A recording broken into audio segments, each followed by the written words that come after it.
Sa pagsugod karong adlaw sa pamakuna sa kabataan, nang hinaot ang Department of Health nga madasig ang mga ginikanan ug ang mga chikiting niini nga proteksyon usab sa COVID-19. Sa Region 7, kapin milyon ang target nilang mabakunahang kabataan. Ang report ni Nico Sereno. Sa mall sa lungsod sa Konsolasyon, formal nga gilusad kaganiha ang Res Bakuna Kids o pamakuna sa nag-edad 5 hangtod 11 anyos. Gitambungan kini sa mga opisyales sa DOH-7, World Health Organization ug LGU. Matud sa DOH, sa tibok rehiyon may moabot 2 ka milyon nga gitinguhang mabakunahan ning maong age group. Sa maong vaccination site, sadya ang atmosphere, may mga mascot, balloons ug kalingawan sa kabataan.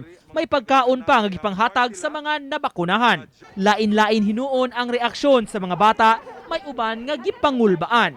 Si James nga gikuyugan sa amahan, ka-video call pa ni ato higayuna ang iyang mama aron masaksihan ang pamakuna. Nakasuway mo ko sa una katong injection ko anti-rabies. Wala mo kasakitan gamay. Wala ka mo hilak ato. Hilak ra ko gamay.